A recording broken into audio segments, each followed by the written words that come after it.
Bradford is one of those cities. You hear about it a lot. It used to be one of the most violent cities in the UK. It's also a very divided city. There is a heavy Muslim population and a heavy white British population that keeps themselves to themselves. I'm here in Bradford to find out firsthand on the ground what it's like living in Bradford, just how isolated it is for some people living in Bradford, and what the real problems are here amongst the community that is so very diverse and yet not truly multicultural because they keep themselves to themselves. Bradford has one of the highest Muslim populations in the country. I came here to see what they thought of Boris Johnson's comments about the face veil, that it makes women look ridiculous or like a postbox or bank robber. Some people said he should be kicked out of the Conservative Party. What do you think to that? I think he should. I should, because it's racist. It's direct discrimination. That's a lady there, yeah, and she looks perfectly as I would expect a lady to look. A very honoured, respectful lady of a household. Yes, you know, exactly. She's not a youngster that's going to reveal herself and show herself off to catch society's eye. She's more tame in her own little world now. And she's looking after her own household, her own sort of family, and she's happy that way. You think it's a sign of strength? Strong and strength, yeah. But most people in Bradford didn't want to talk about the words of some politician in London.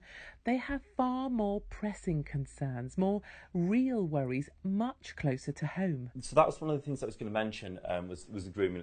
As I say, it's the more obvious things that you see, which is the intimidation factors, the being sworn at, white this, white that.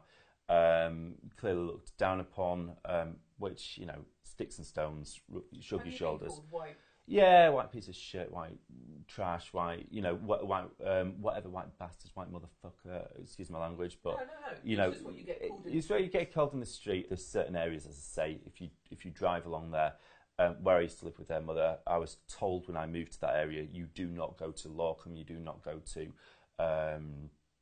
there's a park called Devonshire Park up in Keighley. You do not, under any circumstance, go to that area. Yeah. Now you get told that by others? So I was told by my ex-wife, you don't go there. I laughed at it, shrugged my shoulders. I'm from the big city. I'm from Leeds, so you know, I wasn't too bothered. Where I grew up, it was not like that at all. But what do you tell your girls? That there's issues around that area, that there's a certain group, be careful of being approached, stay clear, stay away, be quiet, head down, walk on. There's a real problem here with majority Pakistani Muslim rape squads grooming girls across the city. They have the fast cars, use drugs as bait, and traffic girls across the country for sex. On August 15th, detectives here at West Yorkshire Police charged 31 individuals with offences related to the trafficking of children and the rape of children. There are a further 12 individuals who cannot be named for legal reasons. And the list of the things they've been charged with 2 counts of a rape of a girl aged 13 to 15, charged with the attempted rape of a girl aged 13 to 15, charged with 5 counts of rape of a girl aged 13 to 15. And these are the things parents in Bradford have been talking to me about. One father, Simon, even moved his daughters away from a school in Bradford because he could see the young girls being picked off at the gate. To be quite honest, the area that their mother lives in, I refused to let them go to high school in that area because grooming is a serious issue. So I ended up with another property in another area. I've gone to that extreme. And this is a city that is clearly divided by colour and religion. As you drive about, the division is stark and saddening in equal measures. Most people live exclusively amongst their own kind, in ghettos of sorts, creating no-go zones for outsiders where the police also steer clear. Hilary has lived in the city all her life. Her own son was groomed by the gangs to work for them, and, as we spoke, it was clear she lost her faith in this place a long time ago. And I don't think half of them want it, but they daren't speak up. Yes. They have to go along with it.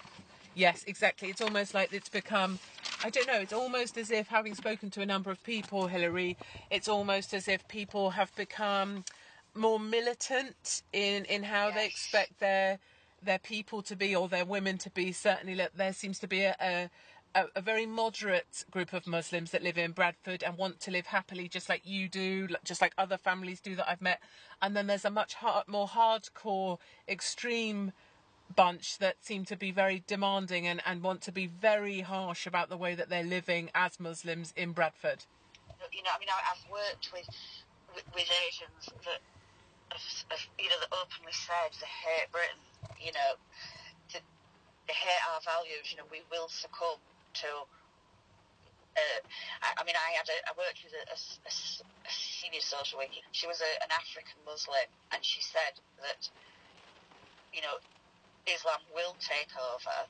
And the more people heard I was in the city and I tweeted that I was there, the more people wanted to talk. The BBC demanded to know exactly what I thought I was doing, speaking to their people in their town. Let's talk about the good stuff, the bad stuff, and let's get some real truths of the people back in the media. You do not hear anymore, you don't get reporting out and about around the country, the good places I live as well, a place called the rest of the UK. We just don't see enough people. So I'm here. Later on today I shall be having lunch with a lady in her cafe. It's run by a Muslim lady who owns the cafe, successful businesswoman in Bradford, hearing her story. I've just been to Leeds to speak to a father who's had to move his children from the school because of the grooming gangs plucking off girls outside the school gates. And sometimes with the BBC and others, you're not prepared to talk about certain topics, and that's why I think someone like me is needed in these places to help talk about the stuff other people are afraid to say. In truth, I found Bradford to be a city with a big heart, and I love the young, fun energy about the place. Lovely Tazim Sawaz got in touch with me. She's a proud businesswoman and mother, originally from Pakistan.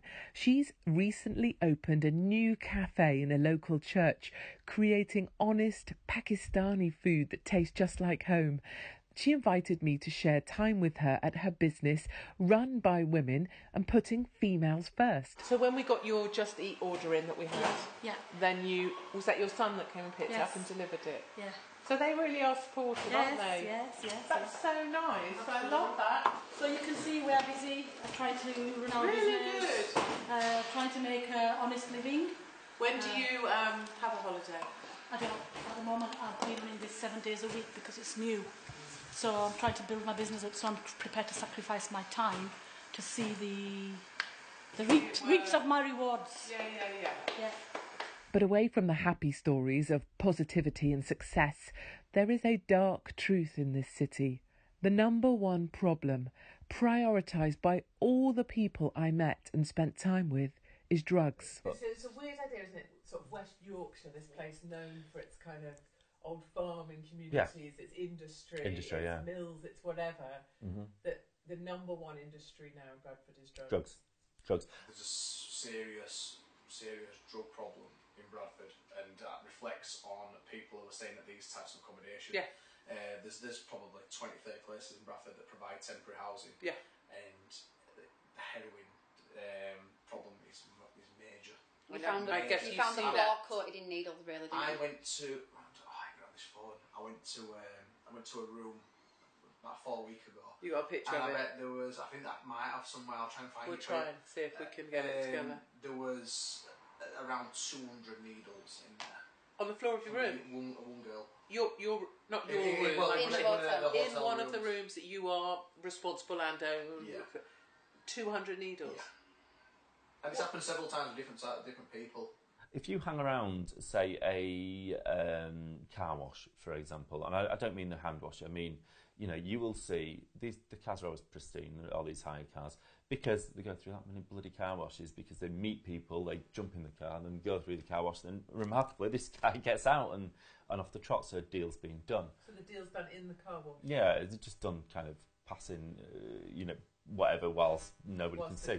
I'm an addict myself, so I understand that culture. Mine's been an addiction for like 36 years. You've got shops around Bradford that sell drugs to kids, and you know what I mean? So it is everywhere at the moment. It's rife down in Bradford. I think kids should do it because all my mates at school, they do it for a bit of fun, a joke and a laugh to impress other kids, and that they shouldn't do it because it can affect them later on in life. So like my mate, she does it for fun, just to show off that I am mighty. What, and just in terms of drugs that are maybe available, I'm not trying to do specifics about your friends or anything, but the sorts of drugs that your friends or people you know might be taking, what sort of drugs do they have? My mate at school, she smoked like a bit of heroin. And that. How old are we? And I'm not, don't mention any names, but how old are we talking about that takes heroin? 14, 15 years old. You know, there's no one picture to paint of Bradford. It's a complicated place, made up of the truths of 500,000 people trying to go about their lives. But I can't help feeling that in the battle between good and evil here in Bradford, it's the dark forces of drugs that have got the upper hand. I came here to Bradford to talk to people about Boris Johnson's comments about the face veil. I wanted to know what Muslim women think. But, you know, the people of Bradford don't want to talk about that. What some MP says in London doesn't really matter. They've got much more pressing issues. What the people here in Bradford are worried about are grooming gangs picking off their daughters from the school gates. They're worried about places that they can't go and the police simply refuse to operate in. And they're worried about the number one industry in this former mill town, the problem of drugs.